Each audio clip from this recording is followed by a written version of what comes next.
Hey, what's up everybody? This is Jason with DevSlopes.com, and in this video we are going to take a huge, gnarly, crazy dive into some insane things that you can do with Mixins.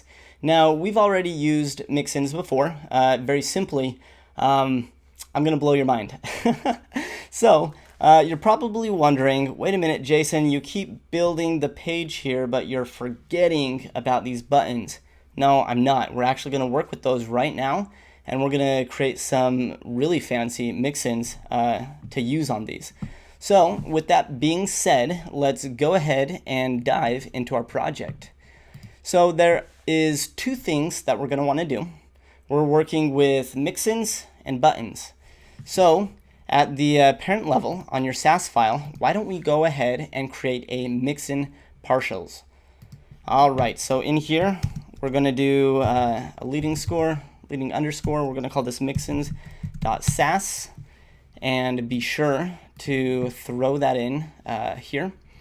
And we'll just put it below the extend right there, and this is Mixins. Cool. So we've got that added, and then the next thing we're going to be using is a button. And we know that we could include that into our modules here. So new file, buttons.sass. Okay, so there we have it.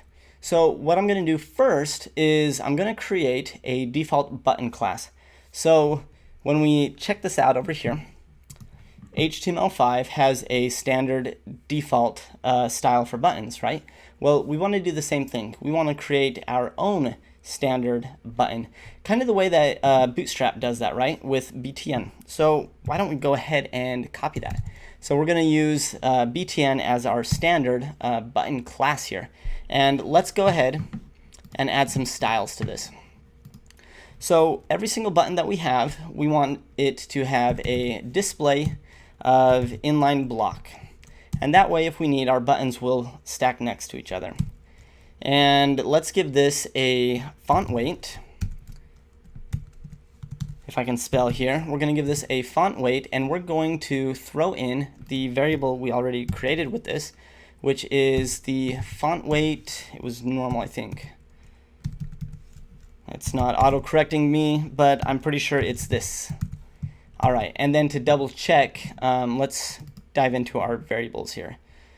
So the font weight, yeah, font weight normal, perfect. All right, so this is the time we've created all these cool variables here. Well, now we're going to use a lot of these right here. So we've got the font weight normal, and then let's do a line height of the base line height. Let's see, do I have it in here? I do. So we've got the base line height here, and then we always want to make sure that any of the text inside of our button is centered. And we're going to give this the font size of our font base. And then let's do a vertical align middle. Make sure everything is properly aligned there. And then we're going to do our border. And check this out. We are going to use our border width, which remember we set to 1 pixel here. And then we're going to make it solid and transparent. And the reason why we add these solid transparent borders around things is it just gives it a really nice effect when things are clicked. Like if you click a button and you want something to glow on the outside of it, by adding this transparent border, you can kind of override that and do it because it's transparent. All right, the next thing we're going to do is we're going to do a transition of BTN transition. Do you remember how we created this variable down here? And I said that we use this so that when the button is like hovered or pressed or clicked or anything, it takes that hover and it does a nice soft transition into it. It does an ease in and then an ease out. All right, so we've got the transitions set here. And let's go ahead and give this a border radius. And we already created a variable for that called border radius. And I think that was a border radius of 10, I'm pretty sure. And that's going to be it for now. So now we have a button template. Okay, so whenever we throw this button class on something, it's going to give it a standard shape, something to work with. All right, so this is looking pretty good. And you know what, I don't know, I didn't. I was gonna say, I don't think I ever imported the buttons here. So this is buttons with an S, great. All right, let's go ahead and check this out in the browser. Do a quick refresh, and there you have it. And now what we can do is, now that we have a base model to work on, we can go ahead and start creating custom mix-ins for the different types of buttons that we have on our website. Like this one here, this one down here, and then we've got a bigger button down here. So let's go ahead and do that. All right, so diving back into our text editor, let's go ahead and open up our Mixin. All right, so to create a Mixin, we start it with the equal sign and then the name of the Mixin. And in this case, what this Mixin is going to do is it's going to change the state, or like make the button vary when it's hovered upon or clicked. All right, so why don't we just go ahead and call this a BTN variant. All right, and that is spelled with an A. Cool, and then we've seen this before, and inside the parentheses, we can go ahead and drop some parameters. So we're gonna add a color, and we're gonna have a background, and we're gonna also have a border. All right, cool, simple enough. Now, what I'm gonna do down here is I'm actually going to create some variables that don't exist yet, and then at a later point in time, we'll actually get a value. So what we're gonna call this is active background. Okay, and then what we want to happen to this background on a button, this is when the button has been clicked, it's in an active state. We actually want the button to darken, and we want to take the background, whatever that value may be, and then reduce it by 10%. Okay, and then I'm going to copy this, and we want to do the same thing with an active border. And in this case, we're going to change this to border. All right, so this is a much more advanced, cooler Mixin here. What we're doing is we're creating this Mixin with parameters, and we're leaving those parameters very, very open, just saying, hey, these parameters are open, and sometime later in the future, we're going to be able to drop a value in this. So we're going to, let me come up one more tab. Actually, this is great. What we're going to do now is let's take these parameters and assign it to a property. So color is going to be equal to color, and then we're going to do background color, which is going to be equal to background. And then we're simply going to take our border color. Okay, we're working with a button, so we want the border color. Let's see, border color to be equal to the border. And this value is going to take a color value. So let me get rid of this. Let me tab these out just a bit, just to clean this up a hair. We'll do it with this one here, perfect. So that's a little bit easier to read. And then what we want to happen is we're going to, with the ampersand, grab the parent here, which is this, this guy up here. And we're gonna add a hover to this. And then what we're gonna do is we're gonna say the color is then equal to color. Okay, I'm just gonna grab this here and tab this out. We're going to throw it there, and then we're going to say that the background color is going to be equal to the active background. Check that out. We're using a parameter that kind of like came out of nowhere. And then we're also going to say that the border color, let's see, border color, let me spell this right, border color, excellent, is then going to be equal to the active border. All right, cool. And now what we want to do is we're going to create one more Mixin, and this one is going to be BTN sizing. All right, because right now we don't have any padding on our buttons.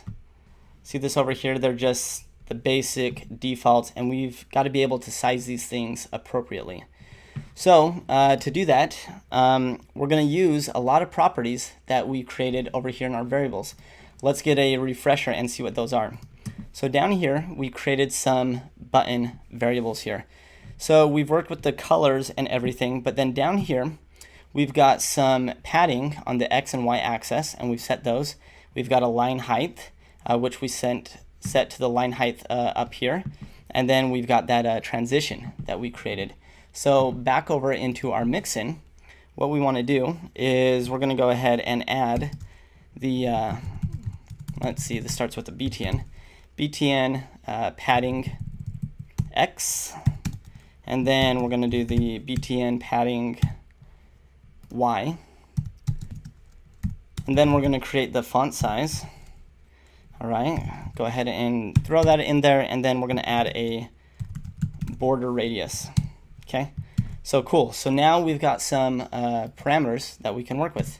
And then let's go ahead and assign some padding that is equal to the BTN padding X, and then the BTN padding Y.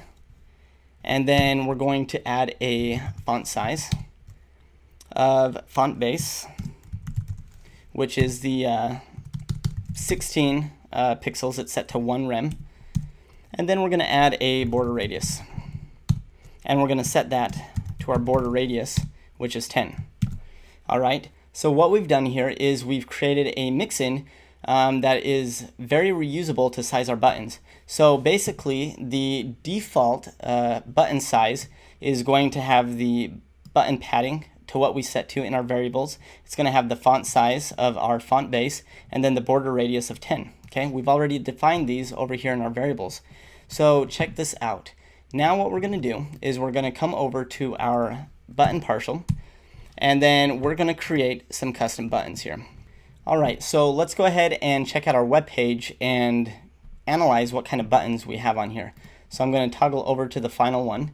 So we've got a large red button, a smaller one down here, but it has a lot more padding on it. It's just not expanding the full width of the container. And then we have one that's kind of a grayish color.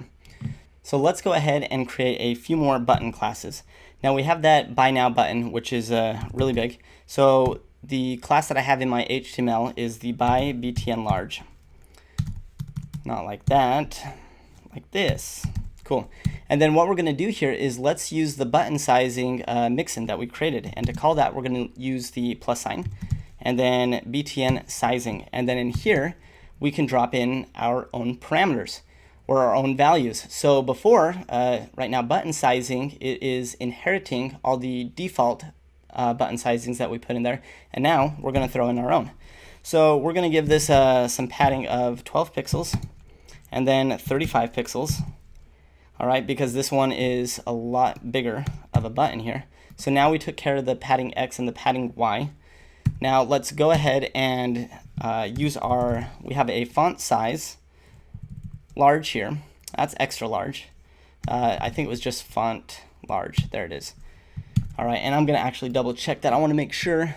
All right, it's font large, good. So we wanna make the font size large. We don't want it to be our default font size. And then we're going to go ahead and add a 30 pixel, and this is the border radius that's on it, okay? And this one is the large buy button. We just want to make sure that it takes up 100% of the element that it's in.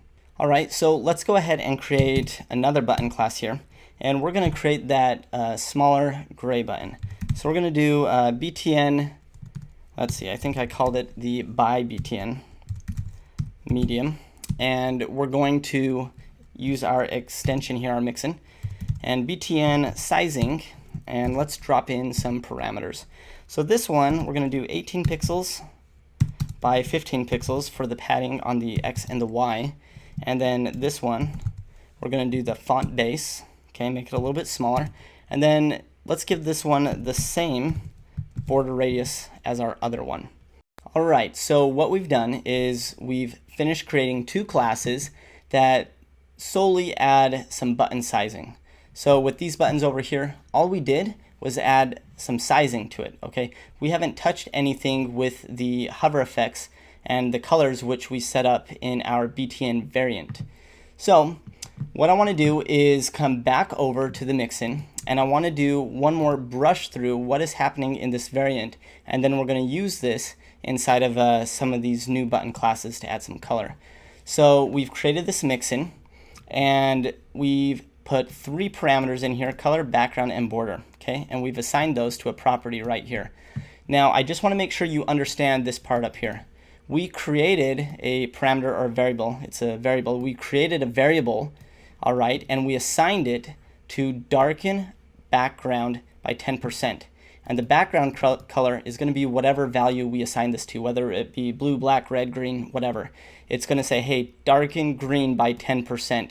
And this is the variable that's going to store this value. So then when we come onto our hover, the background color and the active border then change to this. All right. So we are creating this value based on whatever color we're going to be passing into this in the future, in this new class that we're going to be making, and then that's how the hover state gets set. All right, I hope that makes sense. All right, so let's dive back into our button, and first we're going to work with this darker button here. So what I want to do is I'm going to create a class called BTN Dark. All right, and then inside of this, we're going to go ahead and add our Mixin BTN variant.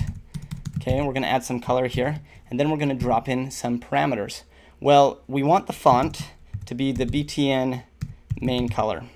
Okay, and then what we're going to do is we want this button to give us that light gray color. Well, what we can do, just for fun, why don't we go ahead and use lighten, and then we're going to use our variable BTN dark background, and then let's lighten this by 50, maybe 50 is too much. Let's do 40%. Okay. All right. And then next we're setting the border color. So we can simply set this to the BTN dark border. I'm pretty sure it's just border. Let me go double check that. All right. So I'm popping over into our variables, and we have BTN border dark. All right. So I'm glad I looked at that. So it's BTN border dark. And then what we want to do is we're going to go and add the button sizing Mixin to our default button. And to do that, I'm simply going to come over to our Mixins, and I am going to copy this back over to the buttons and just paste this. And obviously get rid of the equal sign. So now on our default button class, we have added a button padding on the y-axis, a font size, and a border radius. But this isn't a font size. This is font base. Right? Font base. Wow. Glad I caught that. So come over here and change this to a font base, and then that means that we're going to have to also fix this on our Mixin. All right. Good. Sweet. Awesome catch. All right. So let's go ahead and check that out in the browser. Refresh, and that button is not looking right. Open up our terminal. Everything is compiling correctly. No errors. Let me look at this. Right here. These are in the wrong order. Wrote that incorrectly, and then we'll get rid of this comma here. And let's try that out. There we go. That looks a lot better. Everything's looking good. But this guy, he is not the right size. He's supposed to be a lot bigger. See that? He's supposed to be a lot bigger. Let me come back over to here, and this is the by BTN medium. The large one is the one that expands the entire width. We put the 100% on there. Let's just make that bigger. Let's try that out. Go ahead and refresh. I like that. That looks a lot better. Cool. So we have built one button, and let's just hurry and go through and build out the rest of these other buttons. I'm going to simply copy this class. I'm going to paste it, and I'm going to paste it again. And then this second one here is going to be our BTN primary. Okay. And with this button, we're going to do the main color. We don't want to change anything here. This is going to be the BTN primary background. And then this is going to be the BTN primary border, or border primary. All right, excellent. And then this one right here, this is the BTN third, and we still want it to be the main color. Go ahead and get rid of this, and this is just going to be the BTN dash third. It's going to be background like this, like so, and then third. All right, so that should do it here. Let me go ahead and save this, and let's run over here. Cross your fingers. Love it. We did it. So we've got our 3 buttons styled, and what we covered in this lesson is how to go above and beyond and use mixins. Okay, we created 2 mixins here. One that had some really cool functionality behind it to allow us to reuse those parameters and pump out any color we want. And then this last mixin we made down here was simply to resize the buttons. So that is a wrap for this lesson. I hope you learned a ton. You can always go back and rewatch the video if you missed a thing or two. But other than that, very cool stuff. Let's keep pressing forward.